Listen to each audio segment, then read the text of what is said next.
Hi everyone. I assume that there are different categories of people in this place today. And one of the set of people that is here are those who are maybe in love.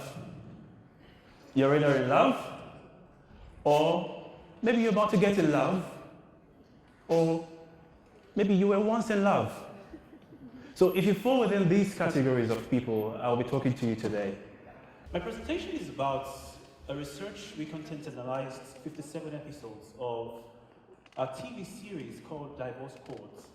And what this TV series does is there are a set of people who come to a certified judge and lay their complaints about their marital issues or their relationship issues. So we're talking about relationships today. By the way, do you know about something called love at first sight? Like, you see this beautiful lady go and you suddenly fall in love with her. Like, it happens so frequently. Or you see this handsome dude, he looks so tall, so cute. I'm sorry to say, it's called attraction at first sight. Because all of a sudden, you may not likely fall in love almost immediately with the person. But the first thing that catches your attention is you get attracted to that person. And then over time, the love begins to come in, and your romantic relationship begins to take place. So a romantic relationship basically is the presence of psychological, physical, emotional, sexual, or financial attraction in a person.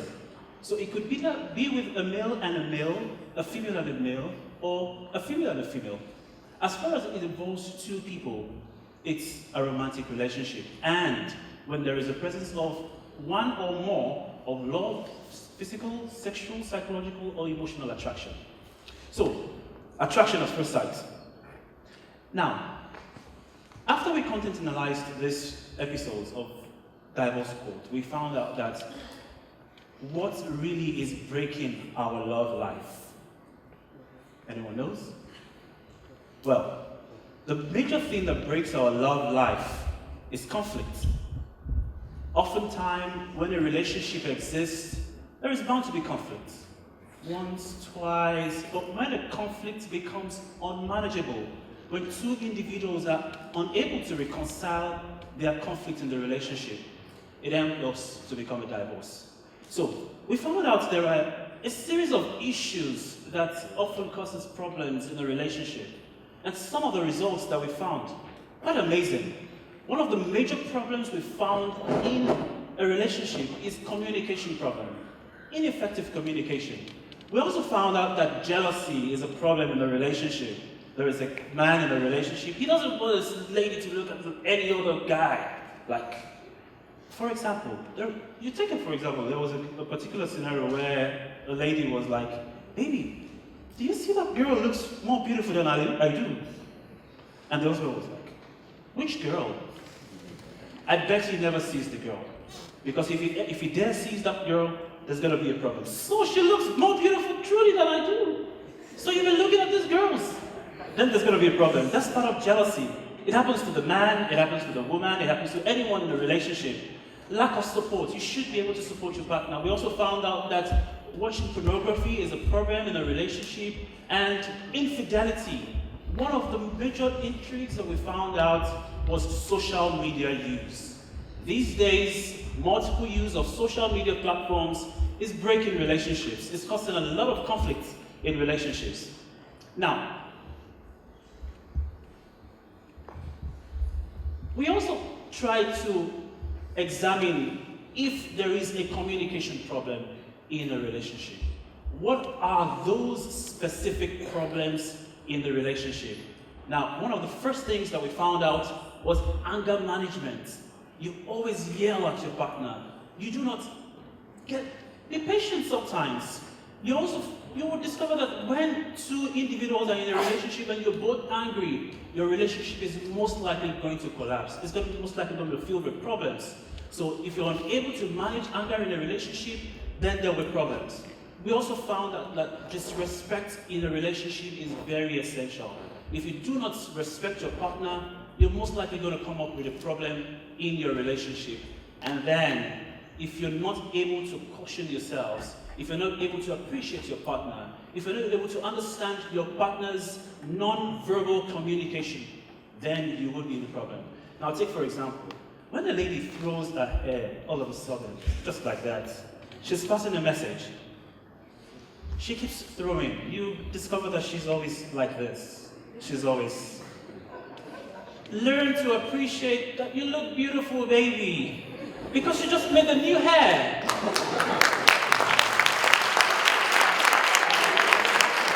Now, with regards to social media use, we found out that some of the problems with regards to social media use is social media use has caused a lot of infidelity. Now, with regards to that, we found out that there is a theory in communication psychology called media multiplexity theory. Now, you meet a beautiful lady on social media, you get attracted to her, you begin to chat. The next thing is, hey, beautiful, can I have a Snapchat? And then it moves from Facebook solely to Facebook and Snapchat. And then, by the way, what's your Instagram handle? And then it moves again to Instagram. Oh, I'd like to add you on WhatsApp. What's your number? And then it metamorphoses into that, and then you begin to call, you begin to have physical contact, and then it moves most likely from online to offline. And then the problem comes with your main partner, where infidelity would begin to set in. Now, apart from that, we also found out that phone snooping. She wants to know what is going on your phone. And he also wants to know who you're chatting with. Who's that guy? Tell me. What's he saying? And most likely, when you're not around, he wants to snoop into your phone to find out who you have been talking to. And unfortunately, in that category, your messages could be misinterpreted because it could be a mutual communication within you and another person. And your partner is most likely going to misinterpret the message, and then conflict sets in, and you're able to manage the conflict, then there'll be problems. After all, we also found out that social media has caused a lot of distractions. You go to a coffee bar on a very beautiful date where you're supposed to have a good time. But my dear, everyone is busy chatting up with their friends, snapping the meals you ordered for. Oh, I ordered for a beautiful cup of coffee. And then you post it on Facebook. At the end of the day, you discover that you are able to talk as partners on your date. And then you finish your meal, everyone is tired, you go home. So, we found out that these are some of the major problems in a romantic relationship. Social media use, lack of communication, ineffective communication as well are some of the problems. Now, we went further to study in a relationship. At what years do romantic partners have problems? Very intriguing. The first 2 years, filled with lots of problems. You met her first on social media, she looks beautiful with the makeup, she wears bob short when you're having a date, but at the time she moves into your house, or he moves in with you, he's all of a sudden has body odor. Oh God, I can't stand you. And then the problem sets in. You're able to understand yourself. Now, you haven't seen anything yet. At the third and the fourth year, romantic partners are bound to also have problems. The problems now moves to its peak. Because at this point, you're struggling to understand each other. You're struggling to understand your non-verbal cues. When she sits, she means something. You can imagine. When you go, maybe a lady has to a guy sometimes, baby, what's wrong with you? I had a busy day. And she's like, what about my day? I also had a busy day. So why are you nagging? Why are you not talking to me? Because you had a busy day? Come on. So those are, if you do not understand your partner's non-verbal cues, that's most likely going to be a problem. However, we found out that it is most likely that a relationship that exceeds 10 years will last longer than expected. However, it is not ultimate. We found out that sometimes romantic partners divorce maybe after 10, 20, 15 years, but most likely, if your relationships last more than 10 years, then you're most likely going to stay with each other because you would have understood yourselves better, you would have understood what to say at what time, what to do, and at what time. Now, we went further to find out. In a relationship, one of the problems is infidelity. Who cheats? Yes, the male cheats, the female cheats. However, we found out that in a relationship, the males cheat more. So females were accusing their romantic partner more often that it's a problem of infidelity. He cheats, he chats on social media with ladies, he's always talking with women at night. Oh, she's always going to look for the guy. It's always a problem. However, there is a slight increase. So I bet you everyone should. Now, after all, we try to see in what relationships do conflicts occur most often. Is it when you are dating? Is it when you have a more solid relationship when it's about to get to marriage? That's at the courtship stage or at the marriage stage. Now, in the marriage stage, romantic partners have more problems because it's now for better, for worse. You're going nowhere. You have to stay with me. So let's fight till it finishes. But in the time when you're dating each other, it's like, baby, I'm not interested in this relationship again. I think I've gotten enough of it. It's easy for you to go out. However, the stigma in you breaking up stays with you in a relationship that has become a marriage. So you're likely going to stay with your partner more often than not. You try to reconcile. You think about the future of your children and think about some other things that may be associated with you breaking up in that relationship. So your relationship will stay more longer than usual.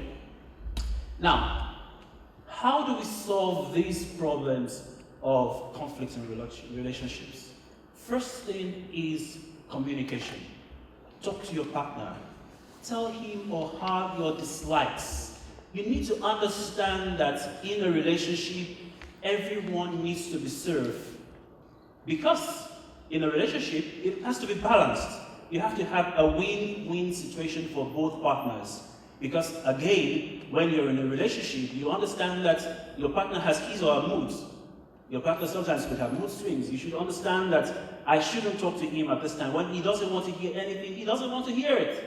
So don't talk to him. Don't go to him about the baby's school fees when he's angry. No, you won't get it. Because that's not the best time. Don't talk to him, baby. I think we should go on a date when he's moody. No. Don't talk to her that, did you wake up yesterday?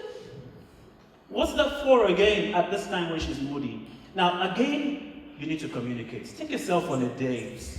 Once in a while, have a good romantic life. Set up the candles, look beautiful, look handsome. Use some perfumes. Sometimes we found it's like the guys expect the ladies to look so beautiful all the time. Guy, look beautiful, have a nice haircut. Look attractive to her. Let her see you and remember the first time you met. It's one of the things that happen and that helps you sustain your relationship. And there's one more thing. It's communication. Because when you communicate in a relationship, your relationship is most likely going to stay for a longer time. Thank you.